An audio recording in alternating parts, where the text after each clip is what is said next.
Hello, everybody. I'm Chuck Everson, and this is the Big East Rewind. I'm here by myself this time. My partner, Sonny Sparrow, is on assignment in Antigua on a beach somewhere. So enjoying the warm weather. He's out there getting a suntan. So it'll be just I. We have a different type of show today.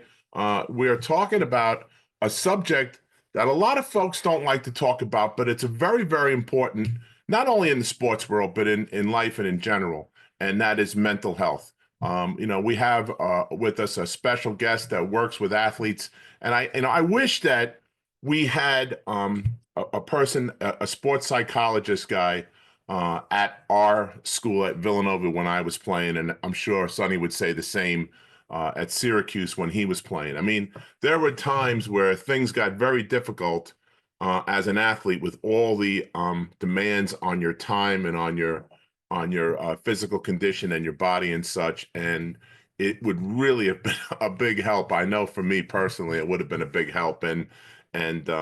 Just how important this stuff is. And you're seeing more and more stuff. I mean, even in the Super Bowl, if you look at the Eagles, you see A.J. Brown is looking at a book called Inner Self or Inner Excellence. And again, with the Eagles, you see them come off in a huddle, and instead of saying 1, 2, 3, and they're all hyped up, they're 1, 2, 3, take a deep breath, stay grounded, visualize what's going on. So we're going to get into all of that today with our special guest, who's a sports psychologist and a performance coach. He also is a Seton Hall of Famer. He's a swimmer. He's a Hall of Famer for Seton Hall, and he spearheaded the Big Ten board of sports psychology for the Big Ten conference. He works with all the Rutgers teams, and he works with the Seton Hall Pirate basketball team. Dr. Peter Economou. Pete, thank you for coming on, Doc. I appreciate you being with us. I wish we could have recorded this with Sonny in Antigua. We could have taken a trip. It would have been nice. Thanks for having me, Chuck. It's great. Between margaritas, Pete, it would have been great on the beach. It's unethical for me. I'm not allowed to, but okay. Well, we could get you ice water. I know where to do that. Yeah. So Pete, I mean, first of all, explain to everybody, what exactly does a performance coach / sports psychologist do? What is your main job when we're talking about performance coaches in sports psychology? Yeah, well, I loved your intro because similar to me, we're probably little different generations, but not too far off. And there were definitely no sports psychology providers around then, and it has absolutely changed in the last decade.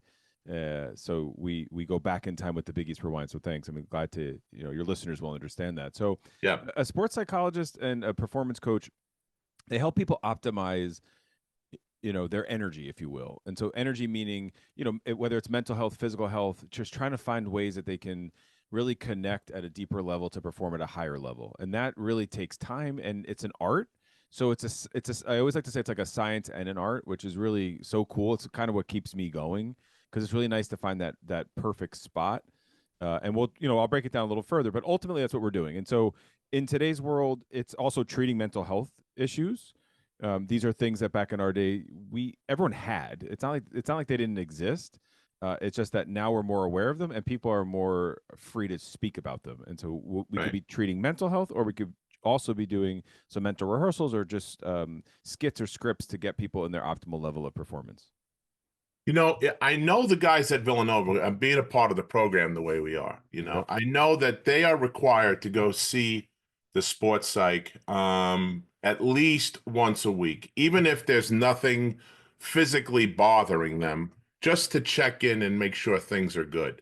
How does it work for you with some of the teams that you work with? How does it, are they required to come in? And if they are required, is it easy to get a kid to open up about stuff like that? Especially, there's always been like this stigma about mental health issues and stuff. And back in the 80s when we played, that was unheard of to speak about that stuff, but everybody went through it.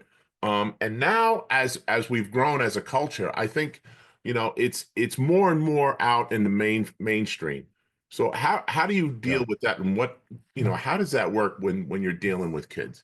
I'll start with the second question, because I think I'll say today's, when you're good at what you do, I'm kicking people out of the office. So you asked if people open up.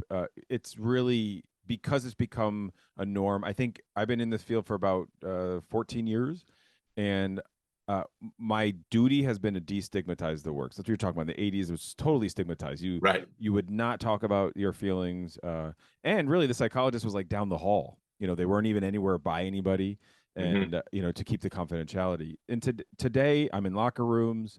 I'm at team meetings. I'm around because that's what normalizes it. It's just another coach. And so I'll say that in that regard, that's also the art and the science, where the art is building rapport and kind of helping somebody open up to you. And then the science is then me taking some evidence-based practices to help people get to where they want to go. As far as I don't believe in mandating anything. I mean, you're talking about a Villanova's protocol. Uh, I'll probably dodge a couple questions that ask more specifically about teams or or Yeah, yeah. uh, I get that. yep, Yep. just because of the level of confidentiality. And of course, I have to respect that, especially when people trust me to come in to work with a team. I don't go out publicly and talk about specific issues on that team or even things that I'm doing with the team unless Yeah. there's given permission. So why do you think mental health is so important to performance for an athlete or for anybody really, but in this case, for an athlete?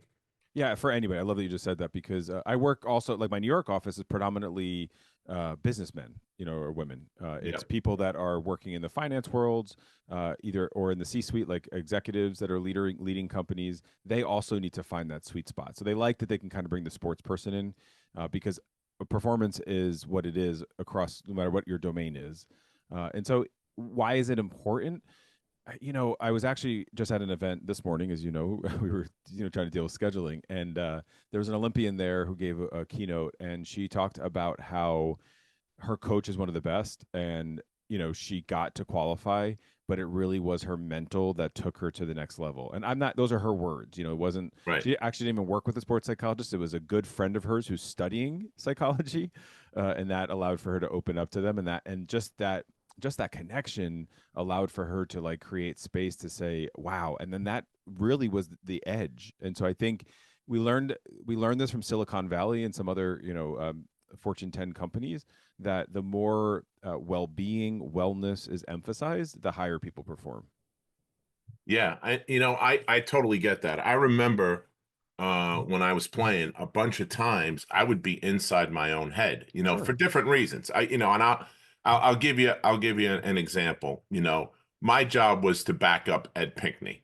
Ed Pinkney was an All-American center, Yeah. and it was my job to spell him for about 2 minutes. Right. So I said to myself, my mindset going into that situation is I want to play well enough Hmm. so when he puts Ed back in the game, he'll take out Harold Presley Right. and then play well enough so when they put Presley back in the game, they take out Dwayne McClain. So now my game time goes from 2 minutes or 3 minutes to 6 or 8 or 10 minutes, right? Right. Right. But you get so caught up in over trying and over working, Totally. it kind of gets you in a mainframe that the first thing you do is you're fighting against yourself. And when Yes. the games that I played better and were the games where I wouldn't say like that I didn't care, but I just went out and played and didn't think about any of that other stuff. But that's a tough thing because there's a lot of stuff in today's world. I couldn't even imagine playing in the Huh. in the in the world that they live in right now with NIL and Yeah. social media. What Yeah. kind of added pressures do those things bring on student athletes now? An immense amount. And what you just described, Chuck, in your time was Yerkes Dotson's performance curve, and it's one of the first. If I come to like a corporate talk or to a team, if there's one thing I want people to leave, it's the Yerkes Dotson's performance curve. It's an upside down U, and it helps people recognize that if I have too much stress, I underperform, and I have too little stress, I Yeah, underperform. So when you're going in counting your minutes and hoping you get more minutes, you're going to underperform. And so you have to find the way to quote unquote not care. Of course, no athlete playing at Villanova in the Big East didn't care. But right. if you could go in with a cleaner slate and a better mindset, you're going to perform at a higher level. And you saw it. I mean, anecdotally, you Yeah, you tested that theory, and it worked. In today, 2025, name, image, and likeness, revenue share, it is all still being figured out. It is quite literally the wild, wild west in the NCAA. And I will say that it has an immense impact, like I said. So it has increased our are referrals in some ways, or when I'm meeting with families during recruiting, sometimes they just really love being able to chat with me because I don't really care where someone goes. Head coaches that are listening won't really like that I'm saying that, but the bottom line is I just want people to be well. I mean, that's ultimately my main goal. Right. And so because the truth is, if it's not the right place for them, whether it's about money, whatever the family's making the decision about, whether it's money or fit, hopefully it's fit, because all the money in the world won't bring, happiness, nor will it bring wins.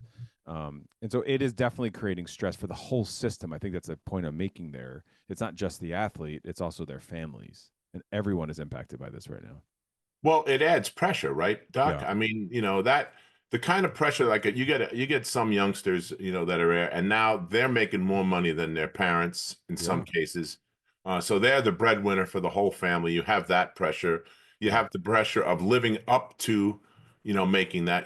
Coach Patino recently said about Kadari Richmond, Yeah. hey, we're paying him a lot of money. He's got to perform, That's you right. know. Well, how do you and not to be specific at all, but Yeah. how do you talk with a kid Yeah. about those type of issues? Yeah, I mean Rick Pitino, Hall of Fame coach, like he can say Yeah. those things, and I'm so glad he is because I think it is shedding light on the challenges that people have, and that's the reality. If someone's getting paid, in the professional leagues, if you're not performing, you don't have another contract. I mean that's so that's Yeah. that is where we're at. So I'm with this advocacy comes some growth pains, and I think we're in them right now, and that's a great example. Yeah, and it's facts, right, Yeah, Doc? I mean, hey, listen, if I don't do my job at work, and I'm not performing up to the standards that they're paying me to perform, yeah, I don't have a job. I got to look for another job. In yeah, in the college basketball world, and that's what we're talking about mostly, but yeah. in the college basketball world, that's not necessarily the case because they still are going to go to school there. I haven't seen one kid get fired yet for Well, not not performing, Not yet. I mean, it's only been a year, really. Like it's really only our Well, our yeah, first year ish, And so I think, and to be honest, as the sports psychologist, I hope that happens because I do think that. So we're talking about college basketball, but if I make a correlation with professional sports, sometimes you ask how you treat that. As the psychologist that's there, it's understanding values, it's helping them recommit, find their motivation, find some mental skill strategies. And for professionals, it's putting food on the table. And so right, that's real. And what you're saying is it's also real for the college. So it doesn't change how we approach this because that's evidence-based practice. So we're taking what science tells us on how to navigate, how to navigate stress, how to navigate motivation, and put in a plan in place. And so if there's one plan that works, it's a holistic wellness plan. It's the more well they are rounded around everything: financial literacy, geographical, familial, spiritual, environmental. The more that they can have all those sort of buckets filled, the better that they're going to be. And then the next contract will come. That's what we do in the business world or in the professional world. When you do the time, trust your training. When you do what you got to do, it'll be there. yeah. It's really interesting because when I play, and I keep going back to this because it's my point of reference, Doc. Sure. So when I played, if somebody didn't like the way you played, you got booed. You heard about it when you were on the court. I mean, Yeah. that's it. Yeah. Now, Yeah. talk about the social media pressures now. I mean, Yeah. there's a lot everybody can be anonymous, Yeah. and they Yeah. say whatever they want. They're all tough guys when you don't have to be face to face with somebody. That's right. Yeah. And so how do some of these student athletes Yeah. deal with that? And how do you deal with it? Have you had cases where you've had to talk to kids that are Oh yeah. really, down about how they feel about themselves and their performance based on the social media aspect? Talk about the importance of that. It's hugely important. It's like internet muscles. That's what I call it. So people, when they're anonymous, they got big muscles and they can say whatever they want to say. Right. The truth is, they it's the it's very likely that those people have never been in that shoes, right? Because it's like 5% of high school athletes will play at a college level, and if you think about a Big East level, it's even lower. And so it's unlikely that the person actually tweeting you has any experience in this. And so social media boundaries is critical. Sometimes I joke and say I got a PhD just to help people get that off their phone. Like Right, it's just that right. simple. Just delete social media from your phone. Turn off notifications. Just what I always say is use it, don't let it use you. And I think when mood is impacted by social media, you've already lost. I mean, we have enough research that shows social media increases anxiety and depression. We know that. Um, all the apps were meant to addict, and they're working, meaning they Oh yeah. want you to keep swiping, they want you to keep scrolling, and it's working. And so we are living in a culture right now of people being addicted to that.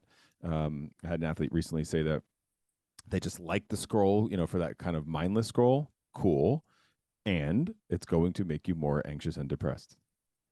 And it takes away from your time. I mean, Yes. just on a personal note, I know I look at social media for the show, and we Yeah. we put stuff out for the Big East Rewind, and Yeah. now I look up and I lost an hour and a half. I go, what the heck, what Where'd the that heck go? just happened? Yeah. Right. And so now when you're training to perform at a high level, Yeah. that's gotta kill you. I mean, I would think, right?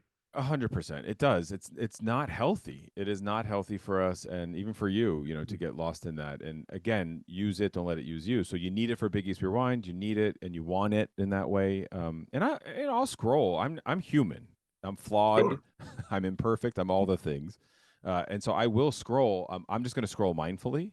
And what that means is that I'm very aware when I'm doing it. I'm enjoying it when I'm doing it, and then I'm going to limit it as well. So maybe like 10-minute scroll and that's it. And so, yeah, I mean, some screen times, so for any listener, you can really utilize some of the technology that's there. So look at your screen time, set some Yeah. limits on it. Of course, you can always extend the limit, but it's better to at least have those prompts. So that's getting you to like, hijack your brain a little bit and then think about it.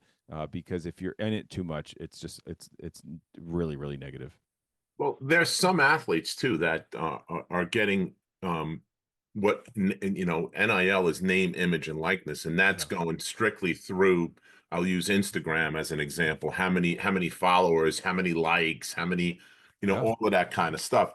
That's all got to be added pressure because they're all still looking to make money as well. How does that tie in with the math test that I got to take on a Thursday afternoon? Totally. Yeah. Yeah, it's a great question, Chuck, because I wonder if student athletes in the NCAA will even be in class in a year or two. Because I think that's we're really shifting from amateurism, and they may not even be in class anymore. That's going to be a provocative, and many people aren't going to like that I just said that. But I'm also a professor, so I can say that because I understand the role Right. of academia. So no one that hasn't walked the walk as a student athlete understands that amount of pressure. Where again, you have the math test, you have film to watch and getting ready. You just played a game and then you've got a game in 2 or 3 days. And the prep starts straight away. Like you might be able to celebrate for an hour and then boom, you celebrate. You got to get right back into game prep. Yeah. Go ahead. I'm sorry. I didn't mean to interrupt No, you. go ahead. Go. So on Netflix, I think it's on Netflix or Prime, one of those. They Yeah. have on a show about the LSU athletes. Uh huh. Jaden Daniels was one. Livy, the gymnast. I Yeah. can't. Yeah. Yeah. Yeah, and a couple of others. It was Angel Reese was Yeah. another one. It Angel. was Yep. kind of like they're big gun athletes, Yeah. and how much money they're making. And but the gymnast had her sister kind of helping her with Yes. her schedules and everything. And Yeah. she was the only one in the whole, and I watched the thing. She was Yeah. one of the only ones that just said, "Hey, don't forget you have that social study paper due on Thursday or Friday. Don't Yeah. forget that. You got a Yeah. photo shoot here, you got to go here, you got practice here, and then you got Yeah. you got your what does that do to a kid's um I guess social interaction with regular students? Yeah. I guess that kind of goes. Something's got to give, right, Doc? Well, we'll see. It's still so new. So we're talking about NIL, and the data is so new and it's constantly changing. So we have a data set right now that's looking at the impact of NIL on well-being. So it's likely to Okay. be the first of its kind. But there were it was about 1 or 2% of athletes actually had NIL deals. was really, really low. Now that's going to change because now revenue share allows for them to get paid. So we're talking about two different things now, because Right. many athletes didn't really have NIL deals, or if they did, it was like a few $100s. Very few were in the thousands to millions. I mean, again, it was like 1 to 3%. So that's important just for listeners to recognize, because again, it's not what it's being played out to be. When it comes to the social study exam, yeah, I mean, this is part of values and balance and boundaries, and time management. That's going to be there no matter what. I mean, every professional athlete has to do it. If you watch some of those other Netflix series about quarterbacks or things like that, they got family days, take the kids or pick them up from school. Those Yeah. That's all a part of it. So whether it's a social study or spending time with the kids, that's something that every athlete needs to learn. I think back Hmm. in our day, like the NCAA was really good about that. That's one of the things that I love about working with college athletes more than professionals, is that it's really cultivating so we can learn some healthy behaviors. But yeah, this is gonna, we'll see how it's gonna affect, in the coming time. But this is something that's been going on, since the '80s when you were playing. Is just finding that balance. The last thing I'll say about social media that links with this a little bit is you talked about, like, if the fans didn't like you, you knew once you got on the court. Oh yeah. But then you got on the bus and you went home and you were cool. Like you sort of forgot about it. And maybe it took you a few hours or whatever, but eventually there's no more of that, because you go home and then there's Twitter and there's Instagram and everyone's going to be trolling you and telling you again how terrible you are. So the booing Yeah. extends beyond the court. Yeah. There's no break from No that. You break. get no break. Yep. You did mention something that I want to touch on real quick. Sure. Pay for play versus NIL. Yeah. It's funny because my teammates and I were very close and we still talk and we're like, well, what do they actually have to do for this money? Like, what did they have to do? Photo shoots, which is the name, image, and likeness That's piece of right. it. But the pay for play is really just you just play basketball and go to school, right? Well, that's to be determined. Basically. It's to be determined, but yeah, basically, it's to be determined because the lawsuit is still at the time of this recording. The lawsuit is still not finalized, and so Right. institutions have to opt into the to the settlement, and then yeah, I mean, I think that's what Rick Pitino was getting at. He was saying, "Look, I'm paying you money, perform or not, or We'll you're get out." So out, yeah, right? it's just play. So essentially, they're all professional athletes. So I want to switch topics, Doc. Okay. I went to high school in Brentwood, Long Island. Okay, Mhm. and Brentwood, Long Island had a guy by the name of Stan Kellner who was ahead of his time with this stuff. He wrote a couple of books on psycho-cybernetics. Okay, Mm. visualization. He would have camps where a kid would go up and try to touch the rim, and he couldn't touch the rim, Yeah. and he visualized touching the rim, and then his forearm was on the rim. Yeah. Within a matter, and I was always amazed at that. Yeah. And or he would do this thing about you cut the lemon, feel everything, and he would describe it, and I would peek just to see what everybody had this sour face, Yeah. because they were tasting the lemon. Yeah. Talk about the importance of visualization in performance for athletes.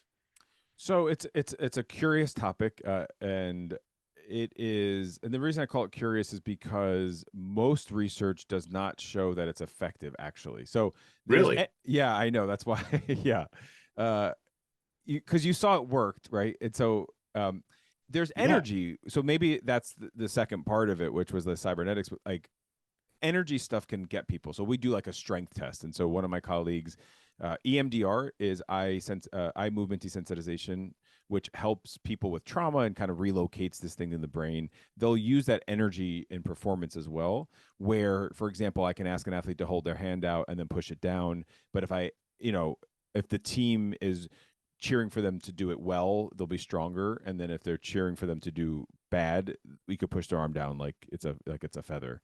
So Wow. there is some research around that. Visualization, the reason I'll tell you that the research is so mixed on it is because, I mean, ask any listener or you, Chuck, like go ahead and visualize going to the grocery store. Think about going to the grocery store and what you're going to buy, and for the next 90 seconds, only think about that. You know, show me a human who's going to be able to do that. And most of these Yeah. adolescents are 90 seconds to kind of visualize something or to stay Right. that locked in. the brain doesn't do that. The brain is scattered, and obviously meditation, which is where my jam, if you will, that helps to kind of increase gray matter and the neurotransmitters and neural pathways. And so that there is like a budding research there that, okay, if I can focus, then maybe I can visualize. But just to say visualization alone got his forearm on the rim, I would be really pressed to believe that that's all that it was. You know what? In his book, he had I'll never forget this, Doc. In his book, he had a poster, and it was a picture of a rim, Yeah. and there was two balls, because two balls can fit through the basketball hoop at the same time. Yeah. Okay. And everybody who played at my high school had that poster up in their room, Yeah. and you thought about it and you visualized different things before you go to sleep. Now, Sure. here we are in 2025. That was 81, 82, right? Now, Yeah. here we are in 2025.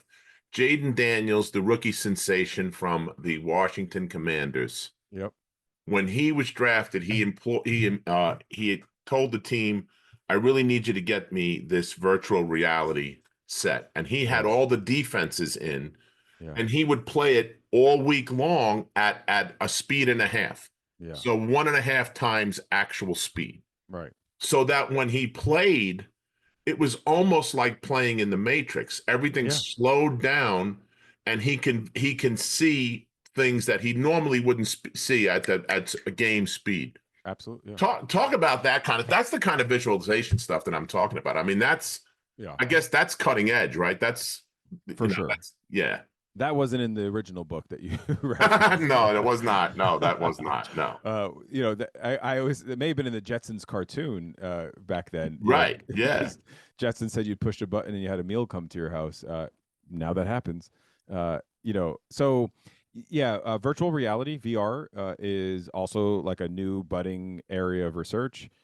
Lots of different, uh, you know, researchers out there looking at this. I'm not that familiar with it. I use it in exposure relapse prevention, which is used for desensitizing, somebody that's really phobic about something. So, for Right. example, like elevators or bridges or planes or things like that. So that's also, it's been very effective that way. It's been shown to be a little effective for interpersonal skills. So, kind of helping people with, say, autism, for example, learn how to, relate. And then here, like Jaden, you'll see that there's abilities to learn defenses, and then I'm sure it's encoding in the brain. Virtual. I don't know if you've ever put those goggles on, but it's kind of trippy. Yeah, I have not, but I've seen videos of people falling down because they really think they're wherever they are on the video. Yeah. They really think they're there, and all of a sudden there's nothing in front of them, and down they go. And that's what I'm calling trippy, because your Yeah, brain gets, literally. yeah, like literally, like your brain gets kind of tricked into thinking that it's wherever it's trying to put it. So Yeah. yeah, I think that's going to, now 5, 10, 20 years from now, one of the things I like to say to my students is we've been doing cardiac surgery for, over 100 years. We've only just started looking at the brain in the last 20. And if you've ever gotten an MRI, you know what that room looks like. It's large, and the machine is ginormous, Yeah. and it's loud, and that's what a computer used to be. You needed a room like that for a computer. So if you think about technology and how it's impacting medicine, we have a lot is still to be learned, which I think is super exciting. Okay, so now I'm going to get right into your wheelhouse. I know this is what your jam is, as you said. Meditation, mindfulness, and grounding. Yeah. Three things that are very, very important now when you're trying to perform at a high level. Explain what they are and why they're so important. Yeah, so most listeners may have watched like a national championship. You probably remember. I'm terrible with names, but there's a quarterback from Michigan who would be barefoot at the field goal. Yeah, yeah. Yeah, Yep. right. And so that kind of put it on the really national stage, and that's something that we've been doing a lot of time, like mindfulness practitioners in the world of performance. So the grounding, there's another, again, bad with names, another guy in the NFL right now who like walks in barefoot, and those are all things that kind of help. There's lots of research that shows that the neurons at the bottom of your feet will actually send messages up to your brain. So being barefoot is actually really good for us. And we live in a world where we're constantly putting clothes and all this stuff. We're just protecting ourselves so much that we like miss out on some of these like other small things. Meditation is probably the only thing that well, I'll say with absolute, it will change your brain. but it might not change your brain this moment, and especially because not it's meditation's hard. If it was easy, we'd all do it. It is really difficult. And so that's why athletes sort of like it, because they want to get better at it. And everybody that kind of creates a routine that includes meditation will find that it makes them feel better. Our research says that it lowers blood pressure, reduces stress. As I said, it changes the brain. So there's areas of the brain. So one area, for example, is the amygdala, and this area is our emotion regulation center. And so if you think about like any athlete that's on stage in the, say, the Super Bowl that just passed, it's Right. the largest stage. You have to regulate your emotions to be able to perform. An artist, if any art, your favorite artist that's going to go perform in front, 50, 100,000 people, they have to regulate it. If they're too excited, they don't feel well. And so all that mindfulness meditation and grounding, it really helps people regulate and kind of just get in contact with the present moment, because we're always thinking about the future or holding on to something from the past. Right. And that's really what I'll end. Like I haven't seen this yet, but the event I was at this morning, they were talking about Mic'd Up, and I guess they did like a whole Mic'd Up series showing the Eagles and the Kansas City. I don't know if you saw that. Yeah, I'll send you the clips because Okay. it's right up your. In fact, I It just is. sent it to Kathleen. It's right Yeah. up your alley, man. Because Yeah. Saquon Barkley is just telling Exactly. everybody, stay here, Yeah. stay. Like Yeah. something happened on the field where everybody was getting upset. It was a Yeah. call that went against the Eagles. Yeah. It was Everybody AJ was Brown getting ticked off. caught this amazing pass, and I think they called it back. Yeah. Yeah, yeah. Yeah. And he kept saying, stay here, stay here. And the part that blew me away was because I've talked to Kat about this a little Yeah. bit. Um, the part that blew me away was it was 4 or 5 guys. Braun was one of them, the linebacker, Yep. AJ Brown, Mhm. Saquon, and Hurts. Hurts. I was gonna say, yeah. Yeah, Hurts, and I think Devontae Smith. Yeah. They were all together, and instead of saying 1, 2, 3, let's go, Yeah. Yeah. they went deep breath on 3, Right. and they just like relaxed and Yeah. then went out and did what they did. I mean, I Yeah. just and that and the fact that AJ Brown is on the sideline reading Inner Excellence, Yeah. during the game. Who has ever seen that before? I mean, Yeah. There's a it's first. everything's changing, Doc. There's a first for everything. Well, I'll say it's a blessing and a curse. So sports science has brought this to us. So back in your day, like they didn't have all the mechanisms and the Right. wearables and all this type of stuff, and so in some way it's a blessing and a curse, because we have all these data to look at, like what's going on during it. And yeah, so that mic'd up thing, that what I just heard about today was just that whole thing. You have to Yeah. be the best athlete. Lets go of the past. Every athlete there, any sport is set up for failure, stats wise. I'm sure you talk, Yep. if you're a 35% 3-point shooter, you're one of the top. So you're missing 7 out of 10 times. Right. 6 out of 10 times. You have to be used to failing, and that's what mindfulness, meditation, and grounding will do for you.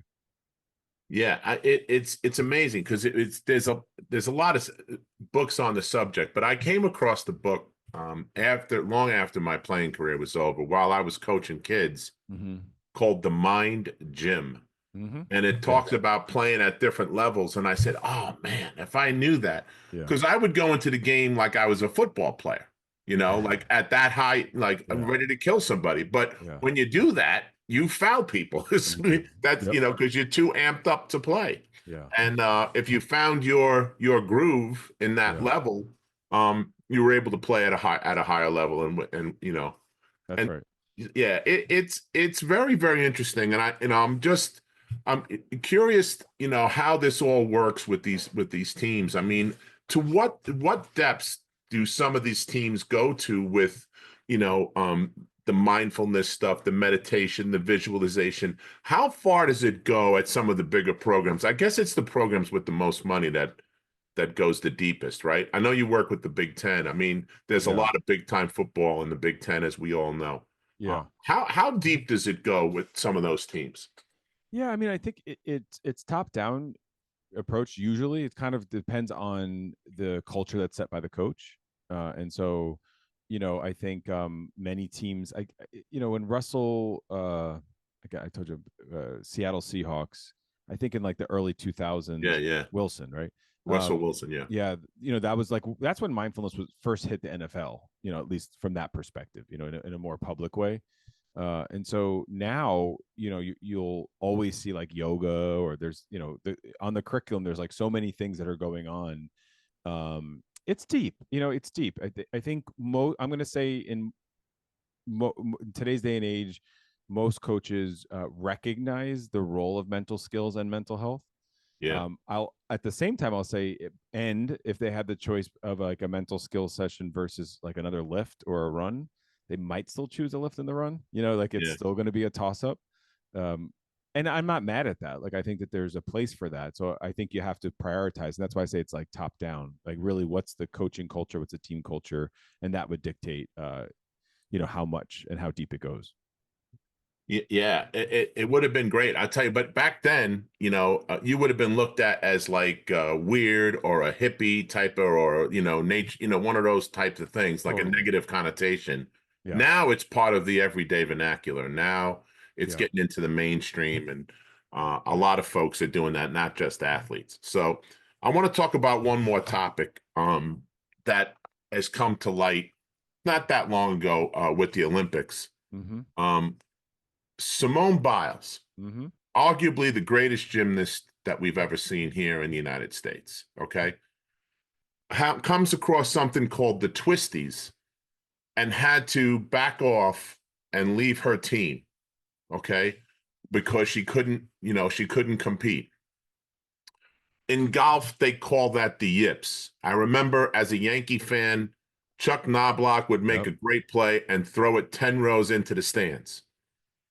What happens for that to go on? Now we're talking about some of the best athletes in the world. Yeah. Yeah. What happens Yeah. that all of a sudden does something break, or is it talk about that? What happens with that, and how do you help somebody who Yeah. has that particular thing, the yips or the twisties? Very treatable. And the twisties, again, for many listeners may be new, but in the world of gymnastics is not new. It's very, it's been around, and it's dangerous. If Yeah. you if you watch some of those skills. So again, that's why I really felt for the gymnasts in that world, because uh, the fans don't understand what the athletes are going through in so many levels. They don't understand the sacrifice. They don't understand, like, they didn't go to prom. They didn't go, have their little first boyfriend or girlfriend. Like, the level of sacrifice to reach that is just incredible.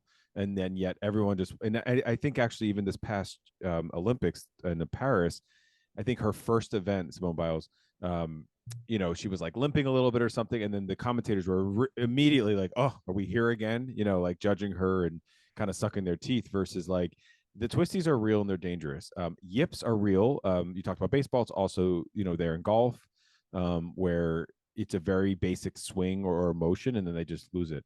There's some neurological research that shows that there it could be from something it's usually non-sport related, and it could Mhm. be trauma or some other life event.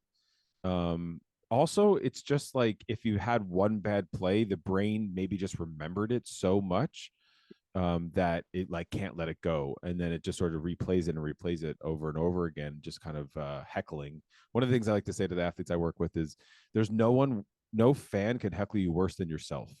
And that's kind of That's true. yeah, it is absolutely.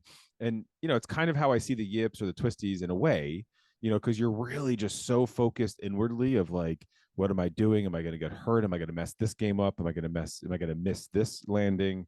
Things like that. So you really have to be very careful with it. We do scaffolding, and so you kind of build the person up towards the skill. And what we're doing is just desensitizing them towards whatever their top goal is. And yips will be the same thing. So sometimes your listeners will appreciate this. I think you will too. So, the centers often in basketball are not the best free throw shooters. And so sometimes they're worth the foul, because you might, layups a lot easier than them hitting the free throws. So we'll just do straight up, and for me, that's kind of how I treat it similarly as the yips, because, if these men are that powerful and strong, I mean, the motion of just hitting a free throw is just the motion of hitting a free throw. It's pretty basic. Obviously, one of the things I'll say is like, why is it different? And with 10 minutes left in the first half versus 4 seconds left in the second half, What's the Yeah. difference of that free throw? Yeah. Nothing mechanically. But so we work on the mechanics, and then the brain's always involved in it. So they're usually saying, I'm not a good free throw shooter. They know their number. I'm 41%. And so you just sometimes I'll scream those out at them, or have them say it out loud as they're doing it, and you're just kind of getting over and over and just used to it in a way, and that helps to treat it. Yeah, it's why, because you look at Simone Biles, we mentioned her, right, with the Twisties. Yeah, She comes back 4 years later and kills it, yeah, and not only that, is the most decorated gymnast ever, yeah. so it obviously, she found somebody to help her with that, but Well, she took a she was lot open of about she it. took She a had, lot of negative stuff from that. I mean, the yeah, first thing everybody said is, how could she walk out on her team, yeah, all of those things. And and I think that all ties into how we started this thing today, Doc, is people don't understand how important mental health is. It's just as important or more important than the physical. People have trainers to train them on how to do certain moves or do certain things. I absolutely. think we're getting to the point where you need a mental health trainer, for to play sports at a high level. If you want to be an elite player, you Yeah, have to have the right mindset to be able to do that. absolutely. And Simone was very open about it. She had a therapist and a sports psychologist, so she Yeah, had both, right. and she talked a lot about it. And yeah, I do think it's going to become just one of the things I like to think for any tennis fans out there is, if you see their box, during a match, there's a lot of coaches in that box. There's Yeah. there's a physio, a physical therapist, an actual swing coach, and oftentimes these days a sports psychologist. So it's just another, and just one more coach. So I got one more topic I want to talk to you about. We did a show a number of weeks ago with a guy that played at UConn, Phil Gamble, was a real good player, one of the top 50 players of all time at the University of Connecticut. Okay. And he tells the story about these guys come out. Yeah, I say these guys, a lot of us that played sports, that not just basketball, come Sure. out and you say, hey, uh, since I'm a little kid, I'm told how great I am and how awesome I am, and I'm going to make the pros, and I'm going to do this, and I'm going to do all these things. And everybody's got these goals and objectives to get them through their career. Yeah. And sometimes you don't hit the target. I mean, Yeah. sometimes you get close, but it's no cigar, Doc. I mean, it's you get to a point, and then all of a sudden it stops. Yeah. But Phil gave the example. He goes, I'm working out with the Portland Trailblazers with Clyde Drexler and Jerome Kersey and all these guys, all these big name guys.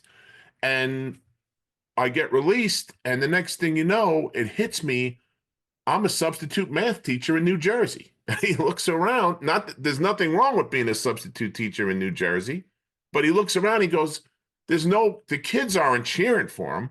So what do you talk about when you talk to athletes about as their career comes to a close? Because it's going Yeah. to happen to everybody.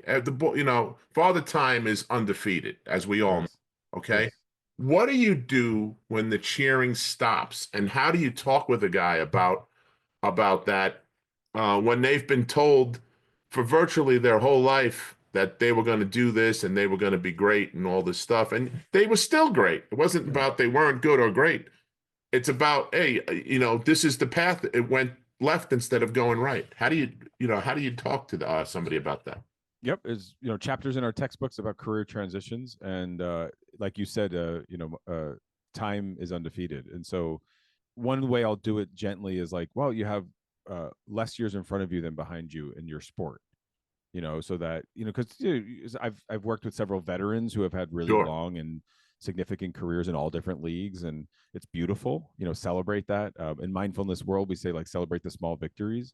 A lot of these high performers forget that because they're just so used to high performing. So you get up, you work out, you do 5,000 things when the rest of the world's still sleeping. Celebrate that. Career transition is real. It's something that we start, we start at rookie year, if you're doing it the right way, Yeah. because there's financial planning that goes into it. And and then it's lastly, it's just a loss, and thinking about it from like the grief literature. It's an identity that kind of gets put to rest, and that's okay. If you ever lost someone you love, it's sad, and you bounce back and you create your new norm after that. that's what will happen in the world of sport. And so we just kind of prep them for that and help in that transition. You know what guys don't realize too is I think that they put the guys that I've been around that have struggled with this particular subject. Mm-hmm. I think they put more into it than anybody else does. What I mean by that is, at some point, you go out there, nobody cares if you played 3 minutes or if you played 30 minutes or if you scored 30 points or if you scored two. Right. Okay. And they don't understand that because they feel a certain way. They almost feel like they let everybody else down, Right. including themselves, Yeah. and those are the guys that are missing out on opportunities in life for different positions, different jobs, different experiences is the right word, not jobs necessarily, but Yeah. they're missing out on. What do you say to those guys when you talk with them? Yeah, that's part of their, that's, we call it the schema. So it's part of their Yeah, internal dialogue about who they are as a person. And yeah, none of us are real, on that judgment day, no one's going to know how many points we had and how much minutes we play. right. It's really about just the more holistic, like, are you a good person? What's your mission? Who are you in the locker room? Who are you, off the field, off the court? Those are the things that like really carry over. Yeah. And that's, and that's hope value based. And so if you find what's important to somebody, not just having some, organization that you donate to, but really thinking about what's important. Yeah, I appreciate you taking time with us. I'm gonna turn it over to you for one last thought on mental health and performance coaching. And what do you tell a young guy, a young person, young girl, young guy that comes in and is going to start out with you at ABC University, right? Yeah. What's the first thing you talk to them about when you about mental health that you think that they need to understand in order to be successful, but not on just the athletic field, but in life? What is the piece of advice that Dr. Pete gives that person? Well, after I've already done the Yerkes Dotson's performance curve, which no one knows that's what it's called, but I would just walk them through that. My job is to not have a job. And that's what I always say to people. My job is to not have a job. It's not meant to be forever. It's learning skills to navigate life and then going on and navigating life. That's the beauty of life. Life is not easy. It wasn't meant to be easy. And so Mhm. when you can have, peace in that and you just take moments to create joy, uh, you can just you go on and you live. And so my job is to not have a job. Well, Dr. Pete, I appreciate you coming out and sharing your time with us today. It's an important subject. It's one that people really don't like to talk about. And I think now more and more through people like yourself and other people that do what you do, it's helping, to become more mainstream and more, so that it's not a dirty word anymore kind of thing, the mental health. So I thank you for that. I thank you for coming on. Hang out for a minute, and I'm going to shut this down, and I'll talk to you offline for a second, okay? Thanks for having me, And you've Chuck. been listening to and watching the Big East Rewind with Chuck Everson and Sonny Sparrow. The Big East Rewind is produced and directed by Nick Chico Chorus and Daryl Gurney. Check us out on SiriusXM, on the SiriusXM app, on YouTube, and wherever you get your podcasts. Thanks a lot for joining us. Have a great day, everyone. Bye-bye.